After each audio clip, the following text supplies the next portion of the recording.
Oh, hey, what's up, guys? Glad to have you guys back. We're here at another day at the Noiz Factory with the Noiz Sessions. So today we got Concrete Robot, a 3-power man trio, and I gotta admit, you're in for a treat, man. So if you like psychedelic rock, like Clearance, Clearwater, Revival meets Bright Light Social Hour, which is another great band from here from Austin, Texas. So we're gonna go inside and chat with them and see what they have either coming up, or let's talk about their gear. So while they're setting up, let's go catch them off guard, see what they have coming up, see if they have anything that you guys might like that they have going on. Hold on to your seats. You're not gonna wanna miss this one, guys. Catch you inside. Oh, hey, what's up, guys? How'd you beat me in here so fast? All right, so we're setting up for Concrete Robot. And before we talk to Sean, the inside scoop with the drums and what we're working with today. Taylor, what's up, man? What's up, dude? Hey, so what you working on? We are sound checking drums right now. So getting the tones and getting the EQs and stuff, and make sure I'm not over compressing some of the stuff. All right, cool. So what gears are we using today with drums? Everything. So majority of the stuff is all going through the 1073 or the Warm Audio 73. Kicks, snare, toms. These are the rooms, and then we are running the overheads through the sound sculptor, and then I believe some of the compression on the way in on these DBXs for the rooms. The DBXs? Okay, cool. So what would you say is like your favorite piece of gear to work with while recording drums in any session, live or in the studio side? Everything I do, mostly, especially drums, goes through the 73s just because it has the EQs and allows me to scoop out some of the mids and add some of the kick or just the bass and the girth to it. So nice. Yeah. All right, cool, man. You feeling pretty good today, bro? Yeah, it's gonna be a fun session. So. Hell yeah, man. Well, let's get this ball rolling, man. See what we got. Cool, bro. All right, man. So we got the man behind the desk. Now we're gonna go talk to the bassist. I like these drums, bro, because it's like booty music, you know, like booty. As we cross into the nebula, we see Sean, the bass player. What's up, Sean? What's up? How you doing, bro? Doing fine. Oh yeah, man. Well, thanks for coming out here, bro. Thank you for having me. Super stoked having you guys out here. Yeah, we're excited. Just want to talk some gear with you, man. See your setup, and I know that we're not using the full, your gear setup or anything today, but show me what we're working with today, man. Yeah, so we have this American P bass. I got this for a few shows we had lined up for South by, but then they all got canceled, so I didn't get to use it too much. But I figured it was a good purchase. I kept it. It sounds great on a recording. And usually I have this much bigger pedal board with a little more modulation effects, but today I decided to just use the minimal favorite fuzz pedal that I have. It's this Russian Big Muff, the reissue. It's the smaller, more pedal board friendly, but it carries just as much attitude as the original fuzz. The original one is that like big black, blue looking box yeah, one, it's a big monster. Yeah. It takes up a good chunk of space on a pedal board, but I mean, it's like it looks really nice. So yeah, it's totally like unnecessary, but I mean, I'm a huge fan of this Big Muff. I unfortunately don't have one. I would like to. I'm a bass player too. Oh, nice. So, yeah, so I mean that pedal is pretty dope. I seen the original one. I got to play on it. That's cool. I didn't realize that they had a reissue one, so that's actually really awesome. Smaller. It's nice. I'm sure you know this, but this Big Muff, it just has some sort of different quality to it than the New York Electro Harmonics Big Muff. Yeah. This one actually sounds like, I would say it cuts through a little more. It's easier to control, so it doesn't sound like you're just playing through a Big Muff. You're playing something through a fuzz. Yeah. I love it. I love it so much. You know what? It's funny that you say that. Yeah, because I can totally hear like the other one is like it's more muffled. More. It just has that signature sound. Yeah.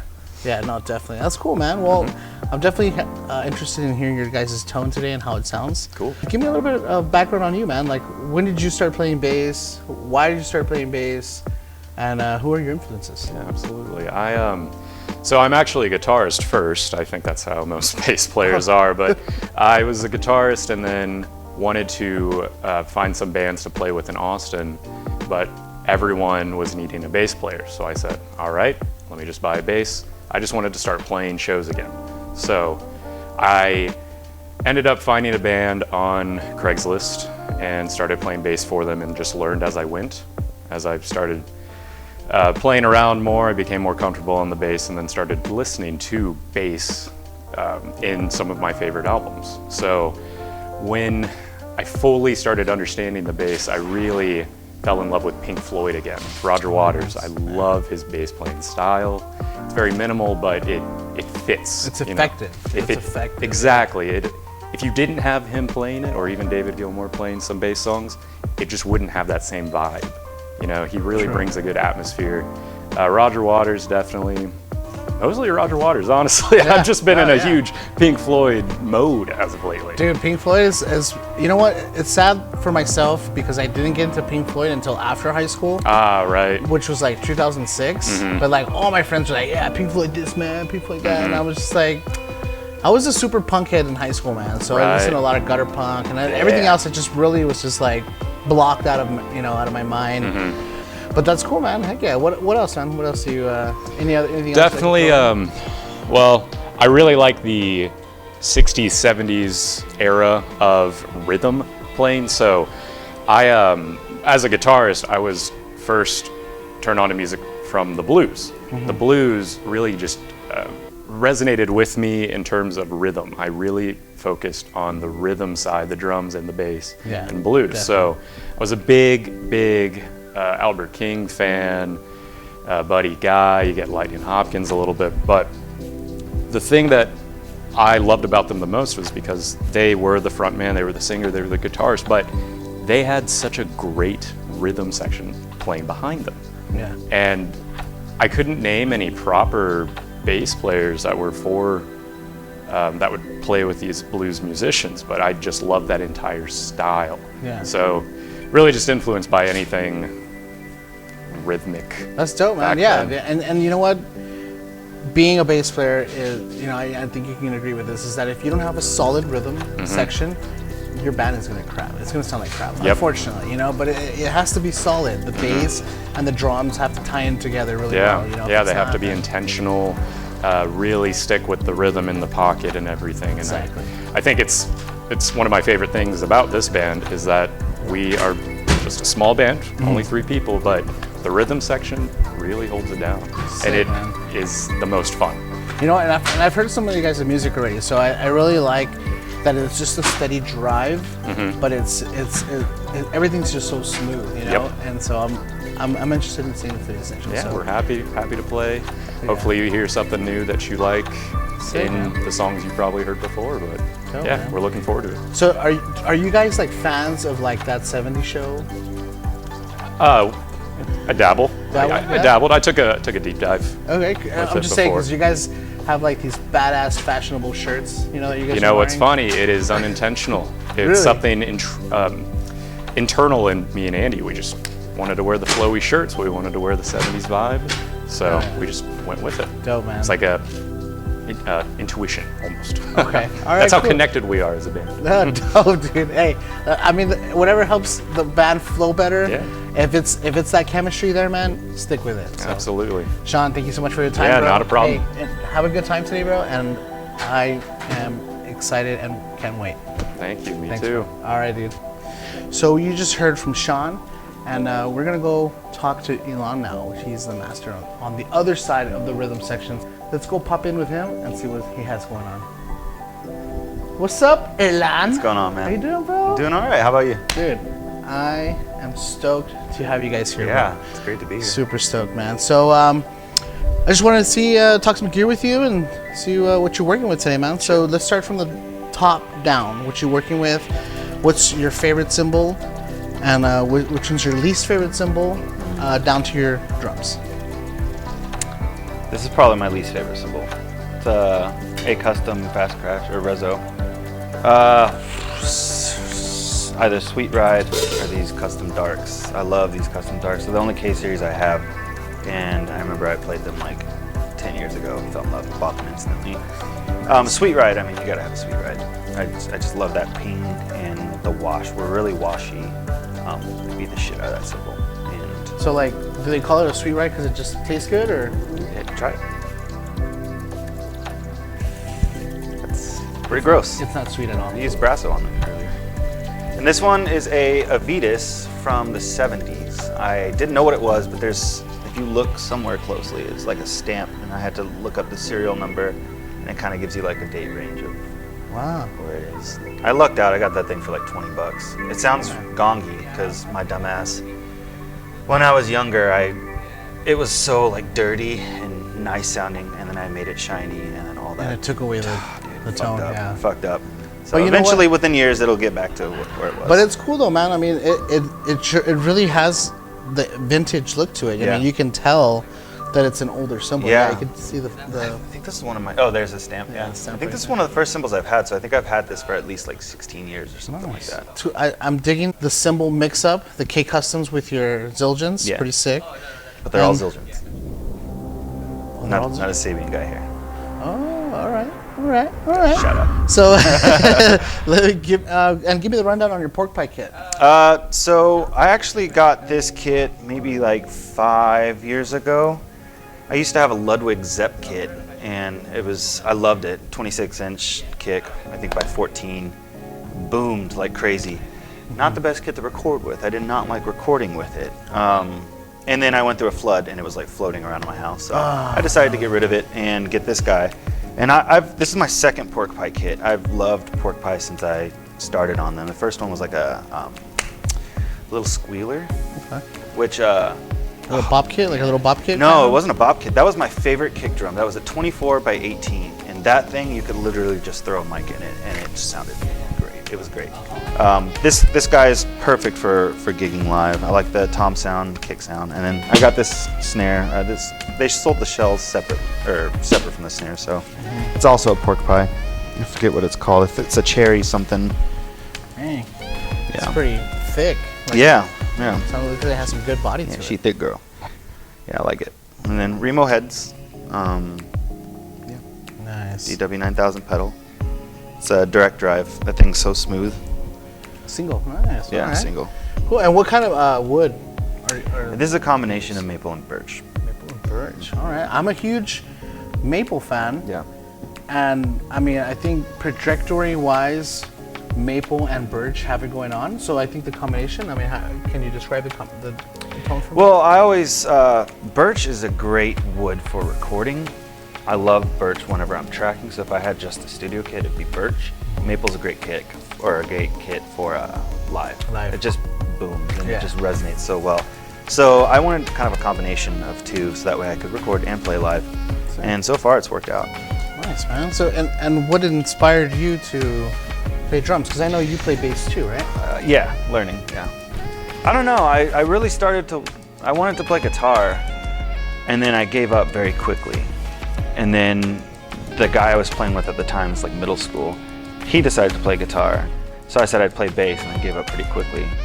And then I was beating the shit out of my mom's pots and pans, and she finally got me a drum set, and I stuck with it. I only took lessons for like 4 weeks though, and she was pissed.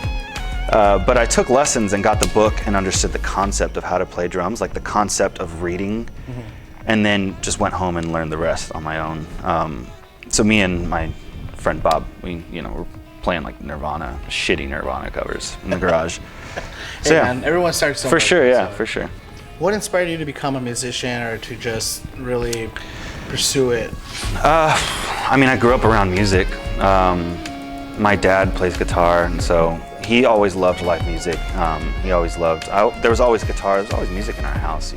Sunday morning cleaning, even if it wasn't like the best Clapton album, it was a Clapton album that was playing. So I was just always around it, and it's just something. I think if it wasn't for my dad and Bob, the guy who really kind of got me into playing music, I don't think I would have. But it was those two who kind of like opened the door to it, And you get to meet great friends on the way. Man. For sure, So, yeah.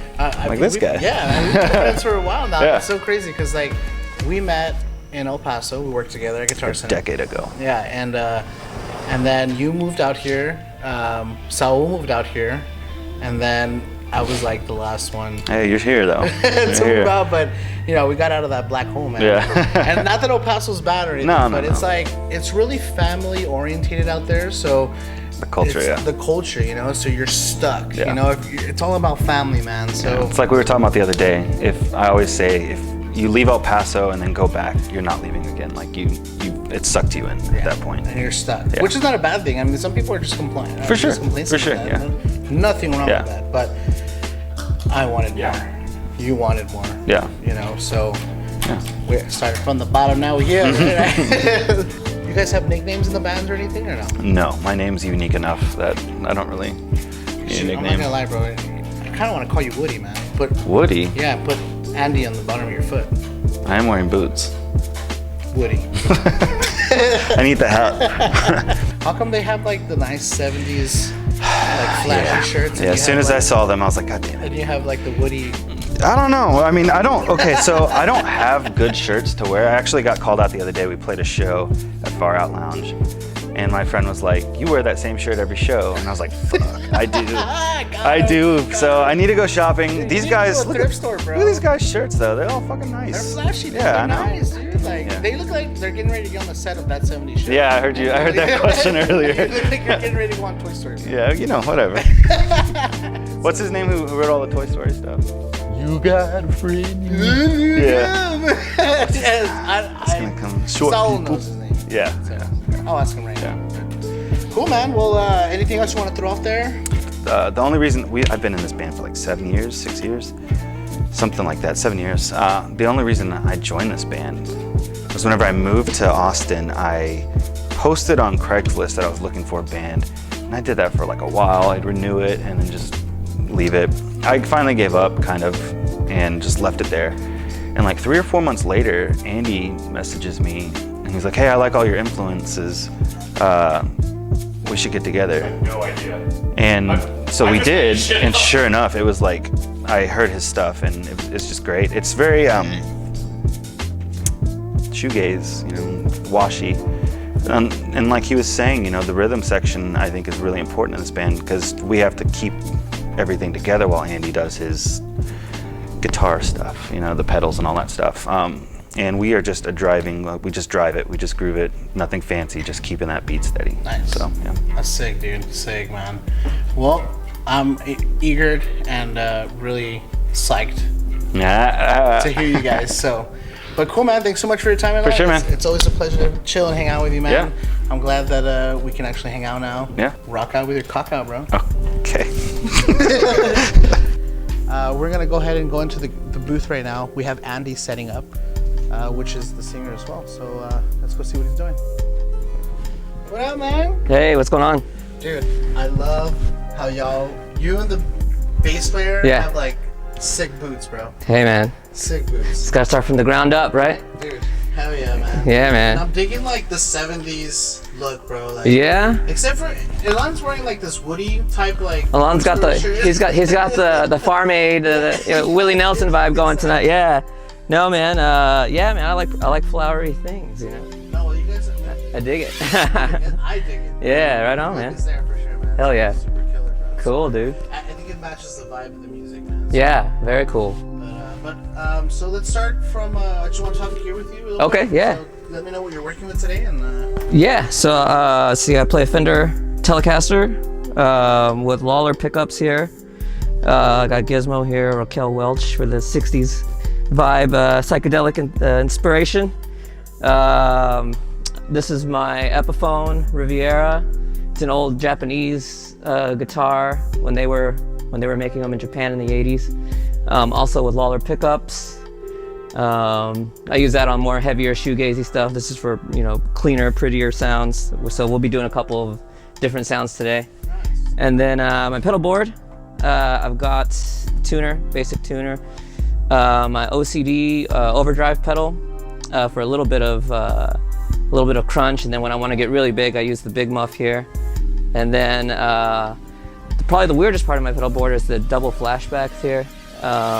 So yeah, double delay. I just run right for today. I'll be doing back-to-back tape delays. So when I want to get really anthemic, I'll kick on the second one to get a little more ethereal sound. If not, I just usually got this to kind of mix it in with the rest of the guys. So Yeah, pretty straightforward setup. Cool, man. Yeah, man. Yeah. And so, give me a little bit of insight on on why you became a musician, why you chose guitar. Oh yeah. Like that. So I come from a family of just musicians. Everybody, my uncles play. They always did a lot of like conjunto music and norteño music and tejano stuff. So I grew up actually playing Hispanic, Mexican American music. Yeah, I grew up playing a lot of that music, and as I got through high school and stuff, I started to dig the more psychedelic rock stuff and started writing songs and picked up guitar and just never stopped. I started playing drums. Oh, yeah, I used to play drums. I think gives you a lot of good rhythm in your right hand, and then yeah, picked up the guitar and just started writing songs and showing my friends and playing around town. And there's always been some incarnation of the band. I've always had some people helping me out. I've been with Alon for probably about 5 or 6 years, just recording demos, playing around town. Sean only joined about a year ago. And then, yeah, we were kind of in lockdown this past year, so we just worked on a bunch of new songs and ready to play them for people. Yeah, we've got a couple of EPs out, kind of quick and dirty EPs we did, and this opportunity came to play at Noiz Faktory, and we were like, hell yeah, we'd love to go spend a Sunday out with you guys. So yeah, and hopefully we can get going on an album pretty soon. We played down at the Far Out Lounge in South Austin. Yeah, cool. It was awesome. It was really cool. Yeah, we got to play with our friends. It was good to kind of shake off the cobwebs. That was our first sort of post quarantine show, So yeah, it felt pretty fun. It was good. It's interesting. So there's a lot of I feel like a lot of our chord progressions and stuff are pretty traditional almost in a way. So we might be hearing that classic sort of chord progression there, but with a bunch of like kind of pretty overtones, more modernized sort of movements there. So that might be exactly what you're hearing. So, yeah, man. Well, I'm definitely psyched. Hey. To see you guys. I definitely fell in love with the sound that you guys are bringing to the table. Cool, man. It's the sound. Right on. Thank you. I'm super into like psychedelic stuff too. Yeah. Like like Mars Volta. Yeah. They have like cool like psychedelic like. Yeah. Like Led Zeppelin meets like modern right. Pink Floyd stuff like that. Yeah. I totally dig that, man. Yeah. And I think Austin has that vibe too. So yeah. Like you guys are incorporating that sound. For sure, man. Yeah. So it's really cool. Are you born and raised in Austin? I'm from Fort Worth, Texas originally, but I've been in Austin for a while now.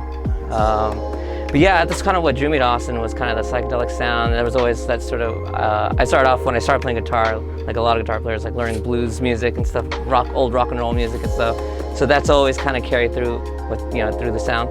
So yeah, definitely all those bands, you learn all those solos when you're a teenager, and yeah, I think it always kind of sticks with you, So dope. So Yeah. if you had to choose what character you were from, and you played a character in that 70s show, who would you be? In that 70s show, man, I would probably be Foreman. Yeah, I think so. I don't see you as a Foreman. You're not grumpy at all. No? All right, yeah. No. No, who knows? Maybe a mix of all of them, who knows? So, man, no, but again, I love the feeling that you guys are incorporating in the band. That you guys Thanks, man. So, Yeah. man. So We're usually just goofing off, having fun with each other, and just, kind of, playing as we go and seeing what sounds cool, Yeah. well, I'm definitely eager to check you guys out. Thanks, man. And hearing what you guys would do live in the studio setting. So, Right on. anything else you want to throw out there that you might want the world to know? No, I mean, just to check out our social media, Concrete Robot Music on Instagram, and we're on Facebook, just Concrete Robot. Give us a Google, and you'll be able to find all our stuff on Spotify, wherever music is found these days. And it's pretty easy to find these guys. So Yeah. Check them out. You can Google it. Literally, will pop up everything that you need to know, everything that you want, you may be looking for. So don't forget to check out the session, and don't forget to come back. Andy, thank you so much. Thanks, man. Hey, have fun, bro. Appreciate it. Anything else? We can't wait, bro. Right on, man. We're looking forward to it.